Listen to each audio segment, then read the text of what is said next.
నమస్తే, welcome to RTV. Singer Janakamma ఇంకా లేరు అనే వార్త వినగానే సినీ ప్రపంచంతో పాటు సంగీత ప్రియులు అంతా కూడా తీవ్ర దిగ్భ్రాంతికి గురైన సందర్భం. జానకమ్మ గారి ప్రయాణం ఎలా మొదలైంది?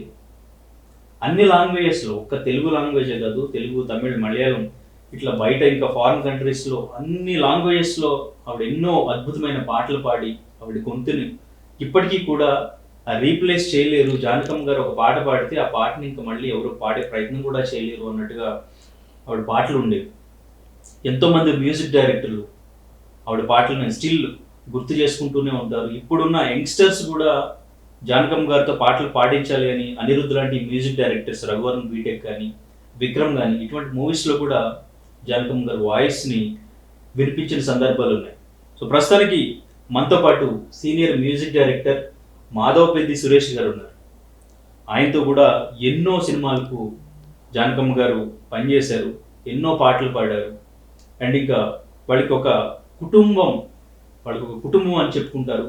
తను నా అక్కయ్య అని కూడా మాధవపెద్ది సురేష్ గారు చెప్పుకుంటూ ఉంటారు. వాళ్ళకి ఒక మంచి అనుబంధం ఉంది. ఇంటికి వస్తే ఇక్కడ ఒక 2-3 నెలలు జానకమ్మ గారు ఆయన ఇంట్లోనే స్పెండ్ చేస్తూ ఉంటారు. అటువంటి అనుబంధం ఉంది. జానకమ్మ గారి గురించి ఎన్నో విషయాలు ఈరోజు మాధవపెద్ది సురేష్ గారితో మాట్లాడి అడిగి తెలుసుకుందాం. సార్ నమస్తే. నమస్తే. నిజంగా అంతా కూడా స్టిల్ నమ్మలేకపోతున్నారు. అక్కడికి వెళ్ళిన ఎంతోమంది మ్యూజిక్ డైరెక్టర్లు, ఇప్పుడు యంగ్ జనరేషన్ కూడా జానకమ్మ గారికి, ఆవిడ వాయిస్కి ఎంతోమంది అభిమానులు ఉన్నారు. వాళ్ళంతా కూడా ఇప్పుడు అక్కడ మైసూర్లో కన్నీళ్ళు పెట్టుకుంటున్న సందర్భం. మీకు ఒక అక్కలాగా, మీకు అంటే అక్కలేరు, తను నాకు ఇంకా సొంత అక్క అని భావించారు. ఫస్ట్ నుంచి కూడా మీరు దాదాపు 80 సినిమాలు చేస్తే 70 సినిమాల్లో జానకమ్మ గారి వాయిస్ ఉంది. ఎస్పెషల్లీ భైరవ దీపం సాంగ్స్ ఎంత సూపర్ హిట్. నరుడా నరుడా సాంగ్ స్టిల్ వింటుంటే చాలా ఫ్రెష్గా అనిపిస్తూ ఉంటుంది. సో అటువంటి గొంతు మోగిపోయింది అంటే స్టిల్ నమ్మలేకపోతున్నాం. మీకు జానకమ్మ గారితో అనుబంధం ఎప్పుడు మొదలైంది, ఎలా మొదలైంది? మా కుటుంబంతో ఆవిడ 12 ఏళ్ళు ఉన్నప్పుడు మా అమ్మగారు ముందు ఆవిడలోని ప్రతిభని గమనించింది మా అమ్మ. ఎందుకంటే మా అమ్మ చాలా సంగీత విద్వాంసురాలు. మా బాబాయ్ మాధవపెద్ది సత్యం గారి పెళ్ళిలో మా అమ్మ రాజమండ్రిలో పెళ్లి జరిగింది. అప్పుడు ఏదైనా ఎంటర్టైన్మెంట్ కావాలంటే ఇక్కడ జానకి అని చాలా బాగా పాడుతోంది పిల్ల, 12-13 ఏళ్ళు ఉంటాయి, వాళ్ళ అక్కయ్య రాధా అని ఉంటారు, ఇద్దరు బాగా పాడతారాయా అంటే అలాగే వదిన తప్పకుండా అయ్యో అన్నారు. వాళ్ళు హిందీ పాటలు, అప్పుడున్న పాటలు అవి అద్భుతంగా పాడింది ఆవిడ. ఆ ఫోటో ఇంకా మా దగ్గర ఉంది. పాడిన తర్వాత అది ఫస్ట్ పరిచయం.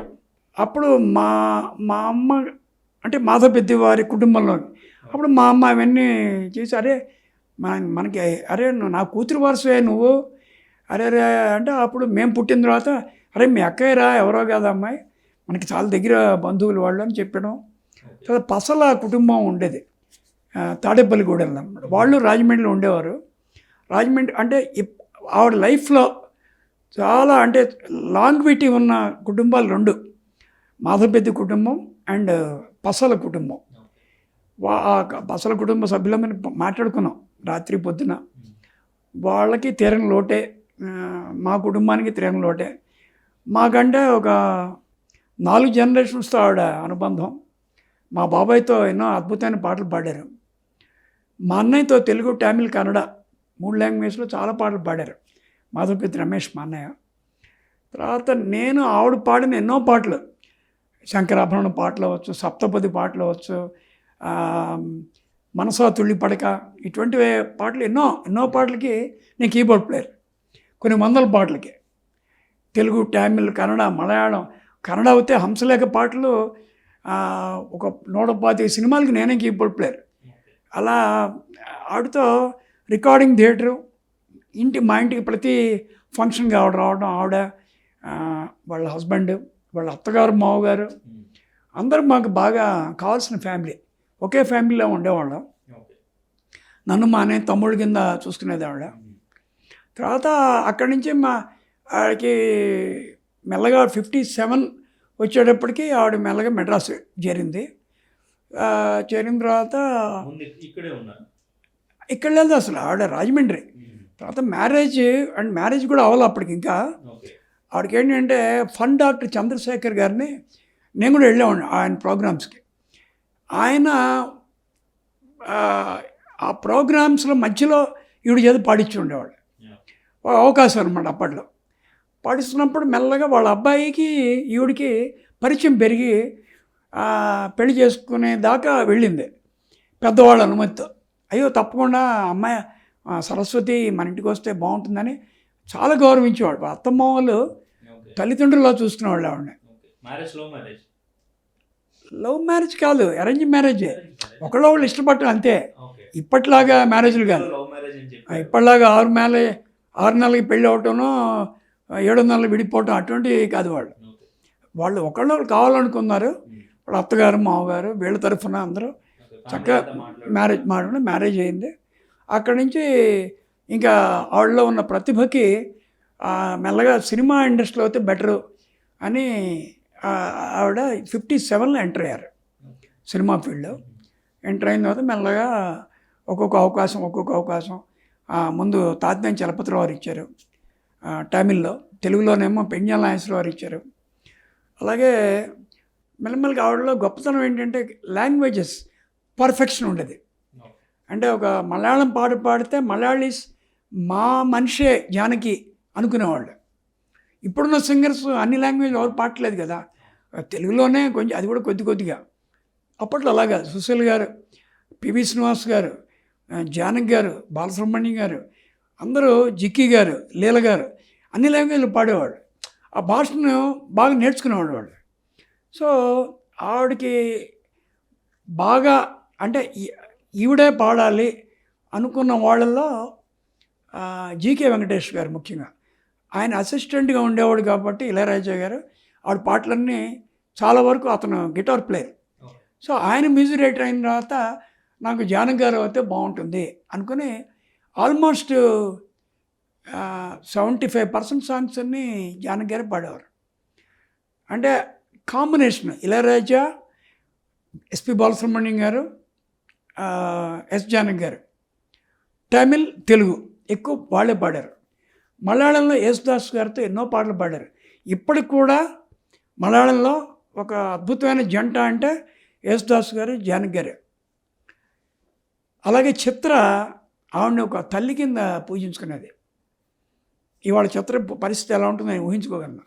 ఇవాళ ఆవిడ పోయిన తర్వాత చిత్ర, మనం, ముఖ్యంగా ఇళయరాజా గారు, తర్వాత మన కన్నడ మ్యూజిక్ డైరెక్టర్స్ ముఖ్యంగా మా హంసలేఖ, ఇలా కోటి మ్యూజిక్ డైరెక్టర్ కోటి, మా అందరి దగ్గర ఒక ఫ్యామిలీ అఫైర్లా ఉండేది ఆవిడ.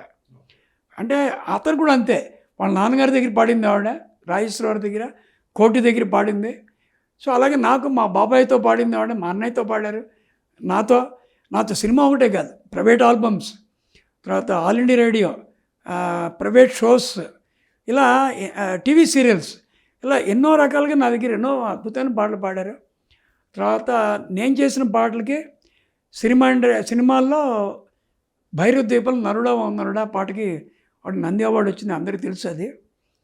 అంతేకాకుండా 94లో బీబీసీ వాళ్ళు super hit song in Telugu industry అని నరుడా పాటని ఎన్నుకున్నారు. అది చాలా అదృష్టం అది. అలాగే ఈటీవీలో అనుబంధం అనే ఒక సీరియల్లో ఆవిడ రాసింది, సుమన్ గారు రాశారు అన్ని పాటలు. ఆవిడ ఒక పాట పాడారు, ఆ పాటకి ఆవిడకి నంది అవార్డు వచ్చింది. సో అటు టీవీ సీరియల్స్లో నంది అవార్డు వచ్చింది ఆవిడకి, నేను చేసిన దాంట్లో సినిమాకి ఒక నంది అవార్డు వచ్చింది. నేనంటే ఎందుకు ఆవిడకి ఎన్నోసార్లు స్టేజ్ మీద చెప్పేది, మా సురేష్ చాలా మంచి మ్యూజిక్ డైరెక్టరు, రాజేశ్వరరావు, పెంజాల గారు, ఘంటసాల గారి తర్వాత అటువంటి మ్యూజిక్ డైరెక్టర్ నాకు చూసిన వాళ్ళలో సురేష్ అని, అంటే తమ్ముడనే కాదు, ఒక మ్యూజిక్ డైరెక్టర్గా నన్ను చాలా గౌరవించేది ఆవిడ. అలాగే మేమంతే ఆవిడని అలా గౌరవించేవాళ్ళం. ఒక గొప్ప వ్యక్తి, ముఖ్యంగా గ్రేట్ సింగర్ ఒకటే కాదు ఆవిడ, గొప్ప వ్యక్తి.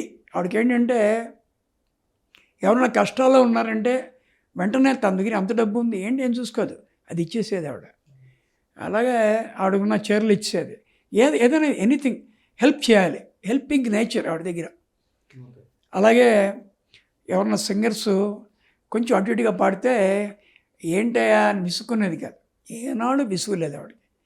ఆవిడ బాలసుబ్రహ్మణ్యంతో పాడినా అలాగే పాడేది, మా అన్నయ్యతో పాడినా అలాగే పాడేది, కొత్త గాయని గాయకులతో పాడినా అలాగే పాడేది. వాళ్ళని ఎంకరేజ్ చేసేది ఆవిడ. ఆవిడలో అదొక గొప్ప విషయం. అలా తర్వాత వెరీ స్ట్రైట్ ఫార్వర్డ్, ఎవరికి భయపడేది కాదు ఆవిడ అస్సలు. ఆవిడకి మా మా సత్యం గారి దగ్గర, తర్వాత చక్రవర్తి గారికి మా ఇద్దరు తల్లులు అనేవాడు ఆయన. సుశీల్ గారు జానకి గారిని అంత ప్రేమించేవాడు. అలాగే జేకే వెంకటేష్ గారు, ఇళయరాజా గారు ఒకళ్ళండి. అందరు మ్యూజిక్ ఆవిడని ఆ రోజులు అది ఉండేది. సుశీల్ గారు, జానకి గారు, బాలసుబ్రహ్మణ్యం గారు, పిబి శ్రీనివాస్ గారు, లీల గారు, జిక్కి గారు, రావు బాలశాస్త్రి గారు అందరూ. ఇప్పుడు నేను ఎన్నో సినిమాలకి కీబోర్డ్ ప్లేయర్గా వర్క్ చేసేవాడిని. మమ్మల్ని ఒక ప్లేయర్గా చూసేవాళ్ళు కాదు, వాళ్ళ కుటుంబ సభ్యులుగా చూసేవాళ్ళు. ఆ రోజులు అది ఉండేది. ఎందుకంటే అందరం మేము ఒకేసారి లైవ్ రికార్డింగ్లో ప్లే చేసేవాళ్ళం. ఆవిడ అక్కడ పాడుతుండే ఏదో మేము కొత్త సంగతి మేము ఇక్కడ ఒక చిన్న బిట్ వేస్తే భలే ఉందని అప్రిషియేట్ చేసేవాళ్ళు. ఆ రోజులు మళ్ళీ రావు. అంటే సార్, అంటే సింగర్గా ఇప్పుడు కొంచెం ఈజీగా పాడగలిగిన సాంగ్స్ ఉంటాయి, కొన్ని హై పిచ్ ఉంటాయి, కొన్ని గమకాలు ఎక్కువ ఉన్న సాంగ్స్ ఉంటాయి, ఇవన్నీ ఉంటాయి కదా. ఒక మ్యూజిక్ డైరెక్టర్ ఒక సాంగ్ని జానకమ్మ గారి దగ్గర తీసుకెళ్ళినప్పుడు ఆ లిరిక్స్ కానీ ట్యూన్ కానీ ఏదైనా చేంజెస్ చెప్పడం కానీ, లేదంటే కొంచెం ఇంప్రూవైజ్ చేయడం కానీ, లేదంటే ఆవిడకి నచ్చకపోతే ఈ సాంగ్ పాడని చెప్పడం కానీ, ఇటువంటివి ఏమన్నా ఉండేవా? నచ్చకపోతే పాడనని ఏనాడు చెప్పలేడు. అన్ని రకాలు పాడింది కాడ, అటు క్లబ్ సాంగ్స్ పాడింది. కొంచెం చేంజెస్ చెప్పడం అలా ఆవిడేం చెప్పరు. ముందు మ్యూజిక్ డైరెక్టర్ చెప్పినట్టుగా పాడేది. తర్వాత ఆవిడకి ఏదైనా కొంచెం ఇంప్రూవైజేషన్స్ ఉంటాయి. అది కొంతమంది మేమే చెప్పేవాళ్ళం, మేము చెప్పకపోయినా ఆవిడ పాడేది. ఆవిడ అది అంటే అనుభవం మీద వస్తున్నది. అనుభవం మీద ఆవిడ అంతే, మన ఎస్పి బాలసుబ్రహ్మణ్యం గారు కానీ ఎవరైనా అంతే. వాళ్ళకి ఏంటంటే ముందు మ్యూజిక్ డైరెక్టర్ చెప్పింది ఆకలింపు చేసి ముందు ఆ ట్యూన్ పాడిన తర్వాత ఇంకా కొన్ని ఎక్స్ట్రా సాంగ్స్ వేస్తే బాగుంటుంది. ఒకవేళ బాగుండకపోతే మేము చెప్పేవాళ్ళం. నేనే కదా ఏ మ్యూజిక్ డైరెక్టర్ చెప్తాడు, అది అమ్మ బాగుంది కానీ కొంచెం వాళ్ళకి అర్థమవుతుంది, సర్లే ఓకే అర్థమైంది అని అండర్స్టాండింగ్ ఉండేది. అది ఉండేది చెన్నైలో. ఎందుకంటే తెలుగు ఆల్ లాంగ్వేజెస్ సాంగ్స్ అక్కడే జరిగేవి. ముఖ్యంగా south Indian languages Telugu, Tamil, Kannada, Malayalam, Oriya, Tulu ఈ సాంగ్స్ అన్నీ అక్కడే. ఒక బాంబే మాత్రం బాంబేలో Hindi songs, north Indian songs అక్కడ. అప్పుడున్నప్పుడు వీళ్ళు వెళ్ళేవాడు, జానకి గారు కానీ, పిబి శ్రీనివాస్ కానీ, సుశీల్ గారు కానీ, బాలసుబ్రహ్మణ్యం గారు అక్కడ పాడాల్సి వచ్చినప్పుడు అక్కడికి వెళ్ళేవాళ్ళు. మాకేంటంటే కొన్ని south Indian music rights producers వాళ్ళ సినిమాలకి బ్యాక్గ్రౌండ్ స్కోరు ఒక్కొక్కప్పుడు ఇక్కడ చేసేవాళ్ళు, ఇక్కడ మెడ్రాస్లో. అప్పుడు మేము వర్క్ చేసేవాళ్ళు వాళ్ళతో. ఆర్డి బర్మన్ గారు వచ్చిన, లేకపోతే లక్ష్మీకాంత్ పేర్లాల్ గారు, అలా బ్యాక్గ్రౌండ్ స్కోర్స్ ప్లే చేసేవాళ్ళం. సో వాళ్ళకి ఏంటంటే అటు ఏ లాంగ్వేజ్లో అయినా సరే, ఏ మ్యూజిక్ రైటర్ అయినా, ఏ లిరిక్ రైటర్ అయినా, ఏ సింగర్కైనా, ఏ మ్యూజిషియన్కైనా చాలా ఇష్టపడే వాళ్ళలో జానకి గారు ఒకళ్ళు. చెన్నైలో ఉండేవాళ్ళు. మేము కూడా మా చెన్నైలో ప్రాపర్టీ చెన్నై మాది, హైదరాబాద్. లేదు, ఆవిడ ఏంటంటే ఆవిడ ఒక టైంలో అనుకోకుండా ఆవిడ మెడ్రాసు ఇల్లు అమ్మేసి హైదరాబాద్ వచ్చారు. వచ్చినప్పుడు నా దగ్గరే ఎక్కువ ఉండేది ఆవిడ. అంటే ఆవిడకి ఒక వేరే కొత్త అద్భుతమైన విల్లా కొనుక్కున్నారు హైదరాబాద్. చాలా చాలా అద్భుతంగా ఉంటుంది విల్లా. కాదు కొంచెం దూరంగా ఉండేది కాబట్టి నా దగ్గరికి వస్తే వారం నాతో ఉంటాం. తను వాళ్ళ అబ్బాయి మురళి, ఎందుకంటే మా అక్కయ్య కదా, మాకు హ్యాపీ. ఒకే మంచం మేము ఇద్దరం పడుకునేవాళ్ళం, అంత క్లోజ్ మేము ఇద్దరం. సో అవన్నీ గోల్డెన్ డేస్. అవి ఇవే తలుచుకుంటాం ఇంకా, అంతే కదా. అంతకన్నా అంటే ఇంకా షిఫ్ట్ అవ్వడం కాదు, ఆవిడకి ఇక్కడ విల్లా అమ్మలేదు ఆవిడ. ఇంకా ఆవిడకి ఏమైందంటే కన్నడ, తమిళ్, మలయాళంలో ఉన్నంత వరల్డ్ వైడ్ ఉన్నంత గ్రేట్ ఫ్యాన్స్ తెలుగులో తక్కువ. తెలుగులో ఉన్నారు కానీ అక్కడ అయితే ప్రాణం పెట్టేస్తారు వాళ్ళు, అంతా ఇంత కాదు. ఈవెన్ బాలసుబ్రహ్మణ్యం గారికి అంతే, సుశీల్ గారికి అసలు తమిళ్లో ఉన్నంత ఫ్యాన్స్ మామూలుగా ఉంటారు అక్కడ. సో దానివల్ల ఏంటంటే ఆవిడ ఒక సందర్భంలో ఆవిడకి వెళ్ళి ఫ్యాన్స్ అందరూ వచ్చి అమ్మ మీరు ఇక్కడ ఉంటే బాగుంటుంది అనుకోకుండా, అక్కడ నవీన్ అని ఒక ఫ్యాన్ ఆవిడకి, ఇంకా చాలామంది ఉన్నారు ఆవిడకి. ఆ వాతావరణం నచ్చింది ఆవిడకి. ఒక మంచి బ్రహ్మాండమైన ఇల్లు అద్దెకు తీసుకున్నారు. తర్వాత కొందాం అనుకున్నారు ఆవిడ. ఈ లోపల ఏమైందంటే ముందు వాళ్ళ మనవరాలు చనిపోవటం, తర్వాత ఏమో వాళ్ళ అక్కయ్య కొడుకు గరిమెళ్ళ బాలకృష్ణ ప్రసాద్ గారు పోవటం, మన జనవరిలో వాళ్ళ అబ్బాయి చనిపోవడం, బాగా డిస్టర్బ్ అయిపోయింది ఆవిడ. డిస్టర్బ్ అయ్యి ఈ మధ్య వచ్చారు ఇక్కడికి ఇల్లు అమ్మేద్దామని. చాలా కాస్ట్లీ హౌస్ కదా, వెంటనే అమ్మలేరు. ఈ లోపల వాళ్ళ అక్కయ్య గారి దగ్గరికి 10 రోజులు ఉంది ఆవిడ. వైజాగ్ వెళ్ళారు. వెళ్ళొచ్చిన అంటే వాళ్ళ అక్కయ్య గారు బయటికి రాలేదు, పెద్దవాడు అయిపోయింది. సో అక్కయ్య గారి పిల్లలు వాళ్ళతో ఎంజాయ్ చేసింది. తర్వాత వచ్చి మ్యాంగ్లూరు వెళ్ళారు. మ్యాంగ్లూరు వెళ్ళి అక్కడ టెంపుల్కి వెళ్ళారు. అక్కడ కొంచెం ఆస్మా ఉంది ఆవిడకి, ఒక 40-50 ఏళ్ళ నుంచి. సో చిన్నది ఏదో పళ్ళు ఆవిడకి. దాంట్లో వెంటనే మైసూరు వెళ్ళి ఒక హాస్పిటల్లో జాయిన్ చేసిన తర్వాత ఆవిడకి కొంచెం హాస్పిటల్ అంటే డాక్టర్స్ భయం కొంచెం ఆవిడకి. సో దాంతో ఏం పర్లేదని నవీన్ చెప్పి ఇంటికి తీసుకొచ్చాట. తర్వాత మళ్ళీ ఏదో కాలికి ఏదో చిన్న కురుపు లాంటిది ఏదో వస్తే మళ్ళీ అపోలోకి వెళ్ళారు. అక్కడ ఒక హార్ట్ అటాక్ వచ్చి ఆవిడ నిన్న రాత్రి 7:30కి పోగానే ఫస్ట్ నాకు ఈటీవీ నుంచి ఫోన్ వచ్చింది, మూర్తి గారు ఏమండి ఇది నిజమా? అయ్యో నాకే ఆశ్చర్యంగా ఉంది, నాకు తెలియదండి అని వెంటనే వాళ్ళ అక్కయ్య గారు అబ్బాయి డాక్టర్ మూర్తి, వాళ్ళ పెద్ద అక్కయ్య గారు కొడుకు అనమాట, అతనికి ఫోన్ చేశారు. అవును సురేష్, ఇందాక పిన్ని చనిపోయిందని. ఒకసారి మాకు స్టన్ అయిపోయాం. అక్కడే చాలామంది సింగర్స్ ఉన్నారు నిన్న నేను వెళ్ళిన ప్లేస్లో అనమాట. వాళ్ళకందరికీ చెప్పి ఇలాగ ఆవిడ పరంపదించారని చెప్పి. పిల్లలు ఎంతమంది అండి? ఆవిడకి ఒకడే కొడుకు, 2 ఆడపిల్లలు. తర్వాత పెద్ద అమ్మాయి ఒక చిన్న ఫైర్ యాక్సిడెంట్లో చనిపోయింది. అంటే బార్బిక్యూ దగ్గర దీనికి నిప్పు అంటుకుని ఆ అమ్మాయి చనిపోయింది. పిల్లలు లేరు. రెండో అమ్మాయి అప్సర, పెద్ద అమ్మాయి పేరు అమృతవర్షిణి, ఆవిడకి ఆ రాగం అంటే ఇష్టం ఆవిడకి. అప్సర రెండో పిల్ల, ఆ అమ్మాయి మ్యారీడ్, ఆ అమ్మాయి బెంగళూరులో ఉంటుంది. సో మనవరాలు దగ్గర ఉంటుంది కదా అనుకుని ఆవిడకి అక్కడి నుంచి 3-4 గంటలు వచ్చేయచ్చు అని ఆవిడ అక్కడ ఉంటుంది. అదే ఇప్పుడు ఏదైనా ఎంట్రీ ఎగ్జిట్ అనేది భగవంతుడి చేతిలో ఉంటుంది. ఆరోగ్యవంతులు పోవట్లేదా? ఇప్పుడు బాలసుబ్రహ్మణ్యం గారు పోతారని కల్లో కూడా ఎవరు అనుకోలే. మంచి ఎంతో ఆరోగ్యంగా ఉన్న శోభన్ బాబు గారు చనిపోతారని ఎవడు అనుకోలే. సో ఇది ఆరోగ్యం అనారోగ్యం కాదు, ఆ టైం వచ్చేప్పటికి ఏదో ఒక ఏదో రకంగా వెళ్ళిపోవటం అంతే. కానీ ఫ్యామిలీ మెంబర్స్ ఎవరు లేరు అయితే? అంటే వాడు చెప్పాక మనవరాలు ఉంది, వాళ్ళ భర్త ఉన్నారు, తర్వాత వాళ్ళ అక్కయ్య గారు, వాళ్ళ అక్కయ్య గారి పిల్లలు, వాళ్ళ చెల్లెల పిల్లలు, ఇప్పుడు వాళ్ళందరూ ఉన్నారు. ఆ కార్యక్రమాలని వాళ్ళ అంతే ప్రభుత్వ లాంఛనాలతో. ఆవిడకి ఏముంది, అన్ని గవర్నమెంట్స్లో ఆవిడకి గొప్ప పేరు కాబట్టి ఎక్కడున్న ప్రభుత్వ లాంఛనాలతో ఆవిడకి అన్నీ చేస్తారు. వాళ్ళ అక్కయ్య గారి పిల్లలు, ఒకతను దుబాయ్ నుంచి వెళ్ళాడు. ఆల్మోస్ట్ ఇప్పటి మా కుటుంబం తరఫున మా చిన్నాన్నగారి అబ్బాయి మాధవపల్లి సత్యం గారి అబ్బాయి బాజీ అంటాం మేము. వాడు మెడ్రాస్ నుంచి, వాళ్ళ చెల్లెల కూతురు లత అని ఉంటారు, వాళ్ళందరూ అక్కడికి వెళ్తున్నారు. ఎస్పీ శైలజ ఇంకా కొంతమంది అక్కడికి వెళ్ళారని తెలిసింది. రేపు అన్ని వివరాలు తెలుస్తాయి. అంటే మనిషి పోయిన తర్వాత ఇంకా ఆ స్మరణే మనకి. అంతకన్నా మనం అయ్యో ఆడితే ఇలా ఉండేవాళ్ళమే, ఆ ఫోటో చూసినా, ఆ వీడియోలు చూసినా, ఆ పాటలు విన్నా, అంతే కదా. ఎవరైనా అంతే.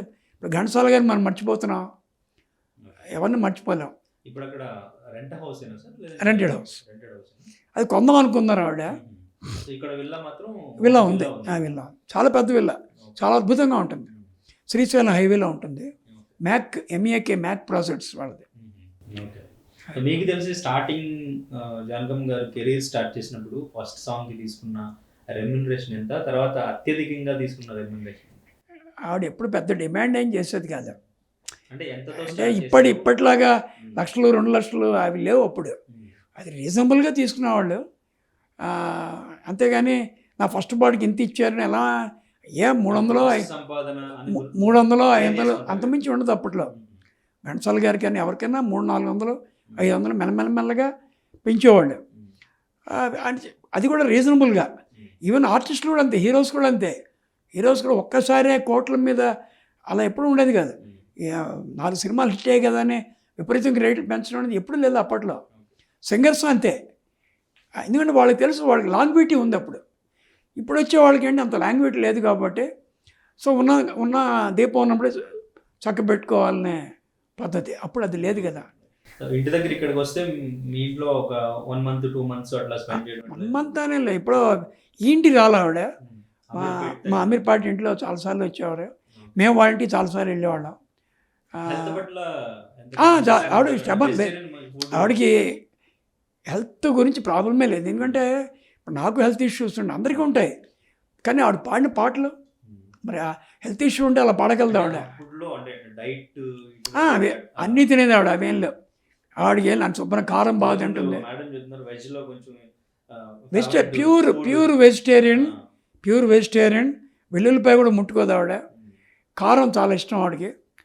పచ్చళ్ళు అయ్యో అవన్నీ ఆవిడ మా ఇంట్లో అయితే అనుభవించి తినేది. అదే మాకు అదృష్టం.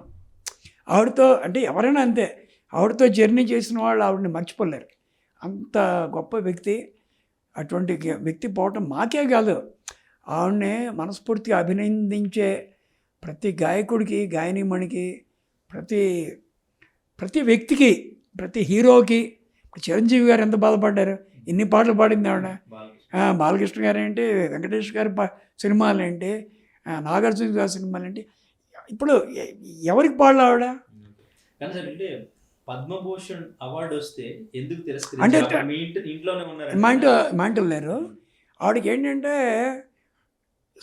అదే ఆవిడ లెవెల్లో పాడే కష్టమైన పాటలు హిందీలో ఎవరు పాడలేరు. అది అందరికీ తెలుసు. భారతరత్నకి అనురాలనే వద్దన్నారు. తప్పే ఉంది, తప్పలేదు కదా. అది ఆవిడ అభిప్రాయం. అది నిజంగా షేర్ చేశారు. అంటే నేను అడిగాను ఇంటికి, అంటే నిజమేనా, అదే హిందీలో ఇస్తున్నారు కదా, మనకెందుకు తక్కువ చేయటం అని ఆవిడకి. అది ఆవిడ కరెక్టేమో. అంటే ఉండదు, తప్పలేదుగా, వాళ్ళ అబ్బాయే కదా. సో దానివల్ల అది ఆవిడ అభిప్రాయం. అది ఇప్పుడు అరే తీసుకుంటే బాగుంటుంది అనిపించింది మాకు. అంటే ఒక పద్మభూషణ్ పి. సుశీల్ గారు, పద్మభూషణ్ జానకి గారు అంటే అదొక ప్రభుత్వం ఇచ్చింది కదా అనిపించింది. అఫ్కోర్స్ తర్వాత మరి ఆవిడే కరెక్టేమో అనిపించింది. ఎందుకంటే ఆవిడ మైండ్లో ఆలోచిస్తే ఆవిడ కరెక్టేమో, మనం ఎవరో చెప్పడానికి. అదే అదే. సో మొత్తానికి ఆవిడతో ఉన్న అనుబంధం కానీ అంతా కూడా మ్యాక్సిమం నేను చూశాను ఛానల్స్లో మాట్లాడింది కూడా. మీకు ఎంతో అందరికంటే ఎక్కువ అనుబంధం, చాలా అనుబంధం. మాకు ఒక అక్కయ్య అంతే, మాకు భగవంతుడు ఇచ్చిన అక్కయ్య ఆవిడ అంతే. లాస్ట్గా ఎప్పుడు మాట్లాడారు? అదే చెప్పాను కదా, మన వాళ్ళ అక్కయ్య కొడుకు పోయినప్పుడు మాట్లాడా అంతే. తర్వాత మేము రోజు కలిసినా ఇప్పుడు సుశీల్ గారు కానీ ఎవరైనా మేము రోజు కలవము, కానీ కలిసినప్పుడు మాత్రం ఇవన్నీ కలిపి అప్పుడు మాట్లాడుకుంటాం. అంత అనుబంధం అది. సో నిన్న అంటే వార్త తెలియగానే మీరు వాళ్ళ సిస్టర్ వాళ్ళ అక్కయ్య గారు అబ్బాయికి లాస్ట్ అంటే ఏదైనా మాట్లాడారా దేనికి సంబంధించి? ఎవరికి తెలీదు. నేను ఇప్పుడు తర్వాత మెల్లమెల్ల తెలుస్తాయి. అంటే మేము మరి నవీన్కి తెలుస్తుంది, చివరిలో అతనున్నాడు, వాళ్ళ అప్సరా ఉంది, తర్వాత వాళ్ళ కోడలు వెళ్ళారు మెడ్రాస్ నుంచి. సో వాళ్ళకి తెలుస్తాయి, మేము దగ్గర లేం కదా, మెల్లగా తెలుస్తాయి. వాళ్ళని అడిగితే ఇది జరిగింది అని తెలుసుకుంటాం. Right sir, thank you so much.